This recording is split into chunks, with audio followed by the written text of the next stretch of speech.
Like most tribal scopes of ancient times, the basic framework of the Celtic society was composed of extended families and clans who were based within their particular territories. These collective groups, often categorized as Celtic tribes, were ruled by kings or high chieftains, with power sometimes shared by dual authorities. Over time, by circa 1st century BC, some of the Celts, especially in Gaul, modern France, were ruled by elected magistrates, similar to Roman consuls, although these figureheads only wielded nominal power. The real decision-making was left to the assembly of free men, while the military orders, like raiding and conquests, were still carried forth by an even smaller group of nobles, among whom the kings and chieftains were chosen. This brings us to the basic hierarchy of the ancient Celts, where the nobles obviously formed the minority of elites. They were followed by the aforementioned free men of the Celtic tribes, who often formed the warbands and retainers, Celtic armies, of their chiefs. But the majority of the common Celtic people were probably of unfree origin, whom Julius Caesar likened to slaves. Now, from the practical perspective, this was an oversimplification. That is because the Celts were not really dependent on slaves for the functioning of their social and economic affairs, as opposed to their Mediterranean neighbors. So the unfree nature of many of these folks might have been similar to the limited rights of serfs from later medieval Europe. However, the Celts, especially the elites, actually thrived on the trading of slaves, whom they rounded up in raids. And these captured men and women were often bartered in return for luxury goods from Rome and distant Greece. Interestingly enough, in spite of their often misleading barbarian tag, the Celtic society held the so categorized men of art in high regard. In fact, in ancient Ireland, the Druids were called forth as men of art and were accorded special privileges by the ruling class. Similarly, bards, artisans, blacksmiths, and metalworkers were often heralded as men of art, given their contributions to the crafting of morale-boosting songs, in Celtic languages ostentatious jewelry, and most importantly mass weapons, items that had high value in the Celtic society. In fact, the categorization of men of art was so important that the nobles often endowed themselves with similar titles. This was complemented by their patronizing of various types of craftsmen, who in turn were responsible for furnishing special apparel and accoutrements for their chosen lords and leaders. In essence, the flourishing and encouragement of art was an integral part of the Celtic society, with the status being used to both fuel and associate itself with the men of art. Archaeology rather reinforces such an art-based social system, as could be evidenced by the Celtic material culture found across parts of continental Europe. We fleetingly mentioned how the Celtic society could be basically divided into three groups: the rich nobles, the free men retainers, and the majority of common folks who enjoyed better standards than Mediterranean slaves. Intriguingly enough, the entire societal scope was structured in a way that allowed these three groups to be connected to each other, and the system was based on clientage. Simply put, like the later feudal times, the scope of clients meant that the lower-ranking group pledged allegiance to their political superiors in return for security, like the common folks, and employment, like the free men within the tribe. On the other hand, the number of retainers, or clients, of a noble mirrored his standing within the tribe, with a higher number of followers obviously reflecting the elite's greater prestige and power. It should be also noted that many nobles depended on free men for support during times of war and confrontations. Now, while this interconnected system was based on practicality, it was strengthened by vows of loyalty that were not taken lightly, and thus had rigorous consequences for those who broke such established ties. Moreover, given the importance of familial ties in the Celtic tribes, the client system was sometimes reinforced with the exchange of hostages and fostering of children. And in desperate situations, clientage even extended to entire tribes, as was the case during Caesar's Gaul campaign, the Gallic Wars, when the Aedui called upon their allied clients for battle. One of the intrinsic characteristics of an ancient Celtic society was based on the mutual appreciation of physical security. This in turn endowed the nobles with the power of providing security. And the scope of security was needed quite regularly, since the Celts were often involved in aggressive activities, ranging from cattle rustling, slave raiding, and trading to even clan-based vendettas and warfare.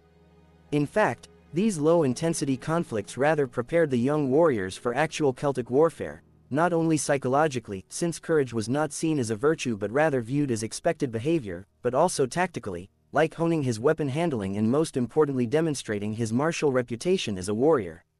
One of the ways to gain such a reputation was to join the mercenary bands that operated in many geographical locations dotted around ancient Europe and the Mediterranean. A pertinent example would obviously entail the many Celtic warriors employed by the great Hannibal. Among the Carthaginian general's Gaulish contingent, the Celtic cavalry was specially held in high regard due to their effectiveness in close combat and elite status, often led by noblemen.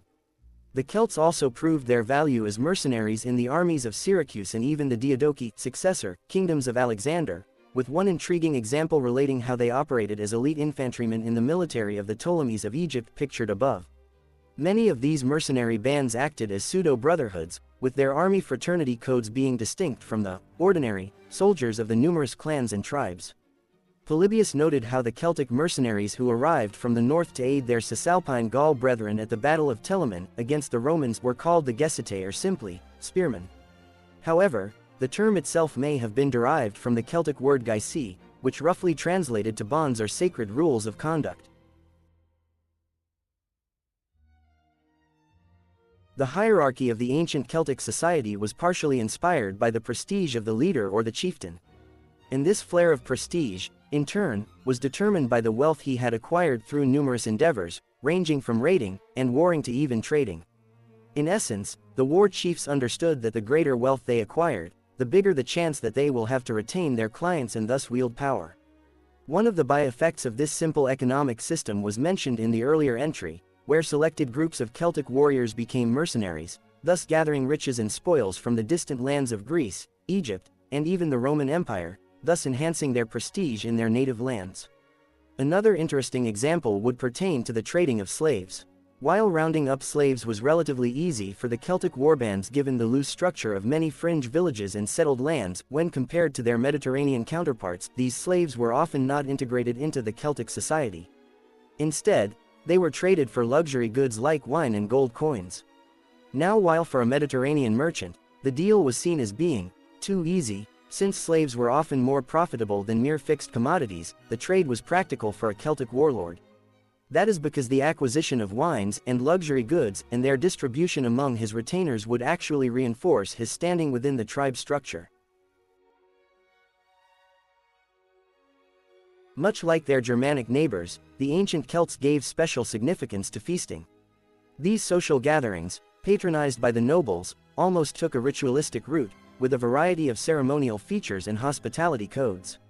At the same time, the participants themselves often became drunk and wild, and their furor was accompanied by bard songs and even parodies that praised or made sarcastic remarks about their lineage and courage. But beyond drunkenness and revelry, such feasts also mirrored the social standing of the patrons and the guests, with seating arrangements reflecting their statuses within the community, much like the later Anglo-Saxons. Furthermore, even the meat cuts reflected the stature and prominence of the guest, with the choicest pieces being given to the favored warriors. This champion's portion could even be disputed by other warriors, which led to arguments and even fighting among the guests. Furthermore, the feasts also served the practical purpose of military planning because such social gatherings attracted many of the notable elites and influential retainers. So while drinking and feasting, any Celtic warrior could boast of his planned raid for plundering and gathering spoils, and he could ask other followers to join him. The scope once again reverted to prestige. War chiefs with greater social standing had more clients to support them in a quest to gather even more riches, thus alluding to a cyclic economy based on warfare. So far, we had been talking about the social aspects of the ancient Celts. However, a big part of the Celtic culture was based on the spiritual and supernatural scope. As a matter of fact, Celtic warriors tended to associate supernatural properties with many natural parameters, including bogs, rivers, lakes, mountains, and even trees. The spiritual scope and its characteristics also extended to certain animals and birds, like horses, wild boars, dogs, and ravens. To that end, many of the Celts considered the tangible realm of man to be coexisting with the otherworld where the gods and dead resided. At times the boundary between these two realms was judged to be thinned, and as such few of the human sacrifices, like the Lindo man, were possibly made to send a messenger into this fantastical otherworld. The eminence of the Druids stemmed from their alleged capacity to link and interpret the otherworld. Their very name is derived from the cognate for oak trees, with the sacred grove of oak trees, known as Drún Medan in Galatia, being used for important rituals and ceremonies.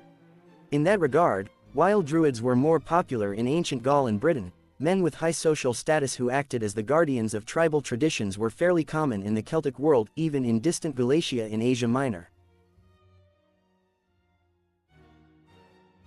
All the freemen of the ancient Celtic society had the right, and sometimes duty, to bear arms, as opposed to the unfree majority. The weapons they carried, though, were relatively uncomplicated, with the spears and shields combination being the norm. The nobility, however, tended to showcase their long swords as instruments of prestige and slashing weapons, while also incorporating helmets and mail shirts as part of their battle panoply, although only worn by the higher status warriors. In contrast, ordinary warriors only carried their spears and short shields, while eschewing any form of heavy armor. Interestingly enough, other than the sword, the spear was also viewed as an esteemed and practical weapon of a warrior. Greek author Strabo described how the ancient Celtic warrior often carried two types of the spear, a bigger, heavier one for thrusting, and a smaller, flexible one for throwing and sometimes using in close combat.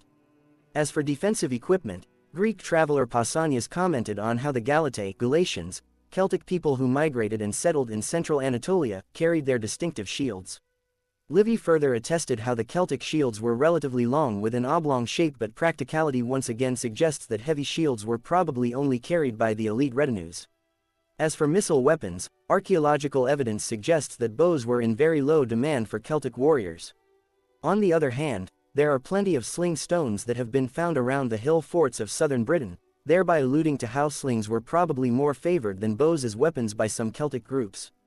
In any case, the very warrior ethos of most Celtic societies possibly played a part in looking down upon projectile-based weapons. With all the talk about weapons, we must also understand that warfare was an intrinsic part of Celtic society. So while popular notions in Hollywood dismiss them as barbarians, who preferred to mass up and chaotically charge their enemies, the historicity is far more complex. In fact, some ancient writers, like Polybius himself, mentioned how the Celts were no mere column of the mob. Instead, they probably deployed themselves on the battlefield based on tribes and their internal affiliations. And almost mirroring their societal scope, the formations or battle lines of the army were inspired by the hierarchy. For example, the chosen and noble Celtic warriors boasting their reputation and courage were positioned on the front lines, surrounded by groups of other soldiers who had their morale boosted by these champions. These super groups with tribal affiliations carried forth their own standards and banners, often replete with religious symbolism, like guardian deities. And on a practical level, these standards were also used for rallying the frontline Celtic warriors, with contingents vying for supremacy and prestige on the battlefield. Pausanias talked about the Galatians Galatae and how they preferred to wear embroidered tunics and breeches with rich colors, often accompanied by cloaks striped with various tints. Archaeological evidence from Celtic graves and tombs also supports such a notion, with wool and linen clothing fragments often showcasing vibrant hues. The nobles complemented their fashionable styles with opulence, including the use of gold threads and silk. Furthermore, the wealthy Celts, both men and women, also had a penchant for wearing jewelry items, like bracelets, rings, necklaces, torques, and even entire corselets made of gold. So in contrast to ostentatious clothing items, few Celtic warriors willingly plunged into the battle naked. Now on closer inspection of the ancient accounts, one could discern that these naked warriors mostly belonged to the mercenary groups Gesitae, which we had earlier described as being prestigious organizations. Simply put, some of the warriors in such groups, bound by codes and rituals, dedicated themselves to martial pursuits dictated by symbolism. Viewing themselves as ardent followers of gods of war, like Camulos in Gaul, these adherents possibly felt protected by divine entities, and thus boisterously shunned body armor. However, the naked warrior did carry his shield because that particular item was considered an integral part of his warrior panoply. For the ancient Celts, in a sense, a battle was seen as an opportunity to prove one's value in front of the tribe and gods. So while the tactics of warfare evolved throughout the centuries in ancient Europe, the psychological approach of the Celtic warriors to warfare largely remained unchanged. And accompanying his psyche was the purposeful use of noise, ranging from battle cries, songs, chants, taunts, and insults to even specialized instruments like carnix. This latter mentioned object was usually a sort of a war horn that was shaped like an animal, often a boar, and its primary purpose was to terrify the enemy with harsh sounds and tumults of war, as described by Diodorus Siculus. Interestingly enough, the very word, slogan, is derived from the late medieval term slogorn, which in turn originates from Gaelic sluagi herm, slua meaning army, garem pertaining to cry, the battle cry used by the Scottish and Irish Celts.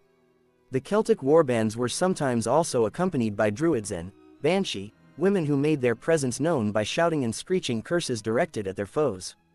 Apart from psychologically afflicting the enemy, the auditory accompaniment significantly drummed up the courage and furor of the Celtic warriors. By this time, in the beginning phase of the battle, the challenge was issued, when their champions emerged forth to duel with their opponents. Diodorus Siculus, along with other ancient authors, also mentions how the Celts used to artificially whiten their hair with lime water. This practice probably alluded to a ritual where the warrior adopted the horse as his totem, and thus aspired for the blessings and protection of Eponia, the horse goddess. Interestingly enough, the lime washing possibly even hardened the hair to some degree, though overuse caused the hair to fall out, which could have offered slight protection against the fluky slashes directed towards the head. Many Celtic warriors, especially from the British Isles, also tattooed their skin with blue dye derived from the woad plant, as made famous by the woad raiders from the strategy game Age of Empires II.